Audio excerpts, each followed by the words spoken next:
लेकिन तुझे पता नहीं कि ये किसी माँ का बेटा है, पता नहीं किसी बीवी का शौहर है। एक हमारे दोस्त हैं, बुजुर्ग हैं, उनका दामाद फौत हो गया, नशा करता था। तो मैं ताजियत करने उनके घर पहुंचा तो खड़े हो गए हाथ बांध के, कहने लगे हजरत साहब बाकी सारियां गल्लां छड़ दियो, सिर्फ नशे ते तकरीर करया करो। वो जब जीता था तो तब भी उसके बच्चे यतीम ही थे, यतीम ही थे। मेरी बेटी जब मेरे घर आती थी और मैं अपने पोतों के उतरे कपड़े उसे पहनने को देता था तो मेरा कलेजा फटता था। और मेरी बेटी उसकी जिंदगी में भी बेवा की जिंदगी गुजार रही थी। वो मेरी बहुओं के उतरे हुए कपड़े पहनती थी। कोई दुआ करो, कोई जलसे करो, ये लत खत्म हो जाए। और कहने लगा अब मेरे वो चला तो गया है, दादा दादी इसके पहले कोई नहीं, चचा है कोई नहीं, जब तक तो मैं जिंदा हूं इन नवासों को कोई रोटी का लुकमा, कोई कपड़ा मिल जाएगा। लेकिन सोचता हूं मैं बूढ़ा हूं, मर गया तो इनको कोई पूछेगा भी नहीं, कौन इनकी खबर। इतना जुल्म इस कौम से, इतनी ज्यादती। और आराम से लिख कर लोग गुजर गए कि ये 70 लाख है, इनका दर्द तो समझो, तकलीफ तो समझो। 7 फुट का सोना जवान और नशे का आदी है तो किसी नाली में पड़ा हुआ है। और मैंने कहा उस कौम के साथ इससे बड़ा भयानक मजाक क्या होगा। कोई दानिशवर था बड़ा जालिम, उस जालिम से कोई मशवरा लेने आया, उसने आके कहा तू बड़ा जालिम है, बड़े कड़वे मशवरे देता है, मेरा एक दुश्मन है, मैं उससे बदला लेना चाहता हूं, मेरा दिल करता है उसका बच्चा कत्ल कर दूं ताकि वो तड़पे। तो जालिम ने कहा उसे कत्ल न कर, वो तो उसका बाप 2-4 महीने रो के चुप कर जाएगा। फिर मैं सख्त सजा देना चाहता हूं, मशवरा दे। तो उसने कहा उसके बच्चे को नशे पे लगा दे, जिसका बच्चा नशा करेगा वो बाप रोज मरेगा, रोज जिएगा, वो मां रोज मरे जिएगी, नशे पे लगा दे। इस कौम के साथ सबसे बड़ा जुल्म ये हुआ कि मिल्लत का जवान नशे पे लग गया, ड्रग्स पे लग गया। इतने तबाह हालात हुए कि जवान चढ़ती जवानियां, अम्मा ने किताब दे के भेजा था और कॉलेज से वापस आए तो नशे के टीके हाथों में पकड़े हुए, टीके। और आपके इस मुल्क के इस्लामाबाद में एक दिन मीडिया ने वो खबर भी वायरल की और वो चीज भी दिखाई लोगों को। 3 महीने का बच्चा लेके नशई सड़क पे आ गया। उसने कहा मेरा नशा खत्म हो गया, मेरा बच्चा खरीद लो, 2 पुड़ियां दे दो। तो वहां बीबियां जो सुन रही थी वो भी चीखे मार के रो रही थी। ये जुल्म किया इस कौम के साथ। और करप्शन की लानत ने इजाजत दी सप्लाई करने वालों को कि गली गली भेजे, गली गली। इन्होंने कुछ थोड़ा जुल्म नहीं किया इन हुक्मरानों ने। और हमारी ऑपोजिशन, उसको न सिर्फ इतना पता है कि ये जाए और हम आए, इससे ज्यादा कोई गर्ज नहीं। भाई करप्शन के खिलाफ निकले हो तुम, नशे के खिलाफ किस दिन निकलोगे? जुए के खिलाफ किस दिन? कौम तो मर रही है नशे से, इसके खिलाफ मैदान में कब आओगे? सिर्फ इतना है कि ये जाए और हमारी बारी आए, इससे ज्यादा कुछ नहीं। जितने मुजरम वो है उतने ही तुम बनते जा रहे हो। इसलिए कि असल बात पर ना वो आते हैं और ना असल बात पर ये आते। भाइयों, मेरे नबी पाक सल्लल्लाहु ताला अलैहि वसल्लम। और एक और तमाशा है,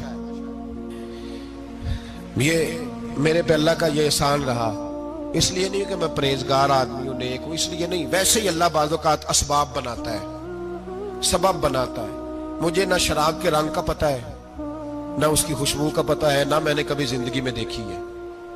ये करम है मेरे हजरत साहब का, मैंने नहीं देखी, मुझे नहीं पता कैसी होती है। कुछ बातें मैंने सुनी है।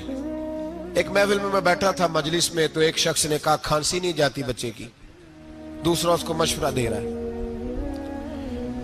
खांसी नहीं जाती, बड़ी दवाई देसी भी फलां भी बड़ी खाई, मशवरा दिया उसको कि तू इस तरह कर, इसको ना शराब के 2-4 चमचे पिलाओ। कहते हैं जी इसको ना ये पिलाओ तो सही हो जाएगी। तो मैंने पलट के उसकी तरफ देखा, मैंने कहा कोई अकल का क्या मशवरा कर? मौलाना मेरा तजर्बा है। मैंने कहा तेरा तजर्बा अफजल है या रसूलुल्लाह का फरमान ज्यादा अफजल है? तेरा तजर्बा अफजल है। हजरत उम्मे सलमा रदी अल्लाह तआला अन्हा कहती है मैंने अर्ज की या रसूल अल्लाह सल्लल्लाहु अलैहि वसल्लम मेरी बच्ची बड़ी बीमार है, तो मुझे किसी ने कहा है ये थोड़ी सी नशे वाली चीज है, ये बना के तैयार करके दो, सही हो जाएगी। बीमार है बच्ची तो ये नशे वाली चीज है, इसको तैयार करके दो, थोड़ा नशा है। अगरचे बाज, मैंने शुरू में कहा, बाज लोग मरीज को, सख्त मरीज को ऐसी अद्वियात जो मजबूरी बन जाए उसकी गुंजाइश और इजाजत देते हैं। मोहतात उलमा तो उसमें भी बहुत सारी चीजें पहले बयान करते हैं, लेकिन उसने कहा जी निरा नशा देना है शिफा के लिए। तो हज़रत उम्मे सलमा कहती है मेरे नबी पाक ने मेरी तरफ देखा, मेरी तरफ। तो मैंने कहा या रसूलल्लाह आप क्या फरमाना चाह रहे हैं? तो नबी पाक ने फरमाया उम्मे सलमा कभी नापाक चीज में भी शिफा हुई है, कभी नापाक चीज में भी, कभी शराब और खमर में भी शिफा हो सकती है। शिफा रब करीम ने रखी है पर शहद के अंदर रखी हुई है, शिफा अल्लाह ने रखी है कुरान मजीद में रखी हुई है। तो इसमें भी कभी ये हुजूर ने बयान किया है कि इसके अंदर शिफा हो सकती, तो उम्मत कितनी दिलेरी करती है जो ये मशवरे देती है कि उसके अंदर नशा है, शराब है, तो खांसी चली जाएगी, तो फलानी बीमारी चली जाएगी। ना आओ इन चीजों पे, ना अपने ईमान को खराबी दो, और ना ऐसी बातें करो जिससे कि डायरेक्ट रसूलुल्लाह सल्लल्लाहु अलैहि वसल्लम के वाज़ेह इरशादात की मुखालफत हो। मेरे नबी पाक सल्लल्लाहु अलैहि वसल्लम ने फरमाया, और फिर कुछ लोग कहते हैं थोड़ी पी है जी। अब तो मैं तज्जिये में पढ़ रहा था कि ऐसी शराब इजाद हो गई है, लोग शराब पीते हैं और वो मस्त भी रहते हैं, कार भी चलाते रहते हैं, कहते हैं जी नहीं हमारा ज़हन माऊफ नहीं हुआ तो ये वाली सही है, नशा नहीं लाती। मेरे नबी पाक सल्लल्लाहु अलैहि वसल्लम ने फरमाया जिस चीज की थोड़ी मिकदार, ज्यादा मिकदार हराम है, उस चीज की थोड़ी मिकदार भी हराम है। जिसकी ज्यादा मिकदार हराम है उसकी थोड़ी भी। तो खमर और शराब अगर फुल पीना जायज नहीं तो थोड़ी पीना भी जायज, ये हराम है और हराम थी और कयामत तक हराम ही रहेगी। मेरे नबी पाक सल्लल्लाहु अलैहि वसल्लम ने मना किया और हुजूर ने इजहारे नापसंदीदगी फरमाया, और मैं 40 दिन तो इबादत ही कबूल नहीं होती शराब पीने वाले जब तक सच्ची तौबा ना करे। एक दिन सहाबा बैठे थे सारे, हजरत अबू बकर सिद्दीक भी थे, फारूक आजम भी थे, उस्मान गनी भी थे, ढेर सारी तादाद थी सहाबा की, सारे तशरीफ फरमा थे। हजरत अब्दुल्लाह इब्ने उमर रदी अल्लाह ताला अन्हु हदीस के रावी हैं और मुस्तदरक लिल हाकिम के अंदर, इब्ने हब्बान के अंदर ये रवायत मौजूद है। फरमाते सहाबा ना बात कर रहे थे, और बात ये कर रहे थे कि यार लोगों को गुनाहों से कैसे रोका जाए, लोगों को गुनाहों से गुफ्तगू से आबा ये कर रहे थे। अब्दुल्लाह इब्ने उमर कहते हैं बैठे थे और ये गुफ्तगू कर रहे थे कि गुनाहों से प्लानिंग ये होती थी, उनकी जो महफिलें होती थी ना बैठ के, वो खुशगपियां नहीं होती थी, बल्कि वो तबलीग की, जद्दोजहद की, लोगों को बुराई से मना करने के लिए बैठते थे, उस पर मंसूबा बंदी करते थे, प्लान करते थे, आगे तरतीब देते थे। गुफ्तगू हो रही थी तो अब आपस में बात होने लगी कि कौन सा गुनाह ज्यादा बुरा है जिस पर सबसे पहले काम किया जाए। तो दूर एक सहाबी बैठे थे, उनका नाम था अब्दुल्लाह इब्ने अमर। एक अब्दुल्लाह बिन उमर है और एक अब्दुल्लाह इब्ने अमर है। हजरत अब्दुल्लाह इब्ने उमर दूर बैठे थे, बड़े समझदार सियाने बारीक बीन आदमी थे।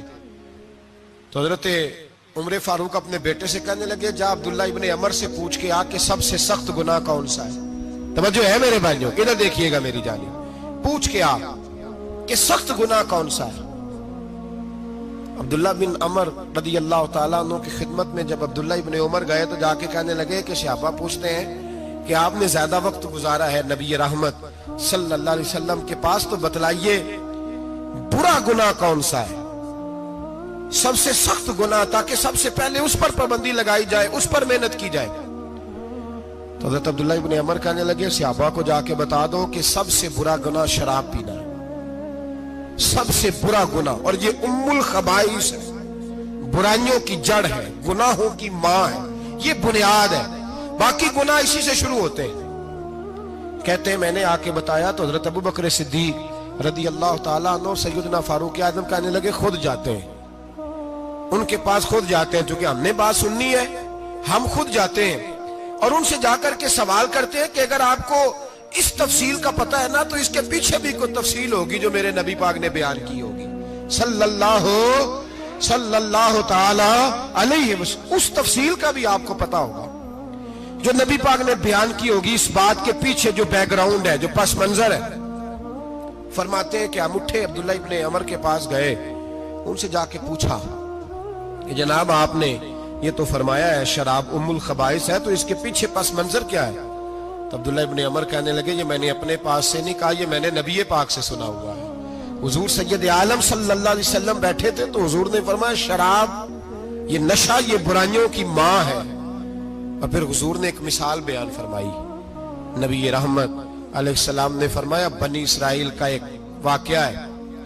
एक खूबसूरत जवान था, तो एक औरत का दिल आ गया उस पर। ये याद रख लें, हम लड़कों को मना करते रहते हैं, लेकिन हमें घर की बच्चियों पर भी तवज्जो देनी होगी, हमें उनके फोन पर भी निगरानी करनी होगी, हमें वहां भी गौर करना होगा।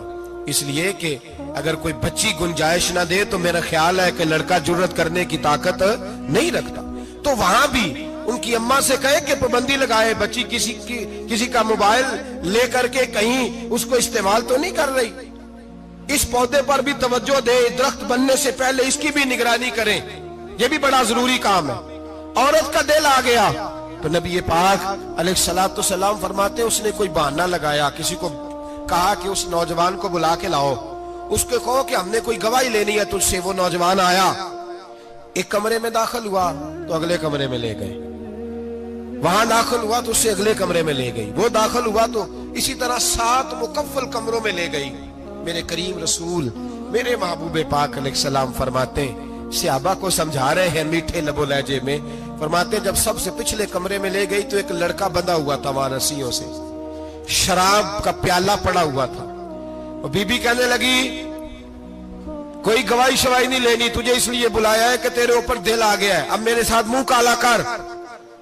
तो वो जवान कहने लगा नहीं, मैंने अपने नफ्स को पाक रखा हुआ है, मेरी नजर भी पाक है, दिल भी पाक है, और उसकी बरकत यह है कि रब ने मेरी रूह को भी पाक रखा हुआ है, तो मैं ये हरकत नहीं कर सकता। पाक लोग पलीत कामों की जानिब तवज्जो नहीं करते, मैं ये हरकत नहीं कर सकता।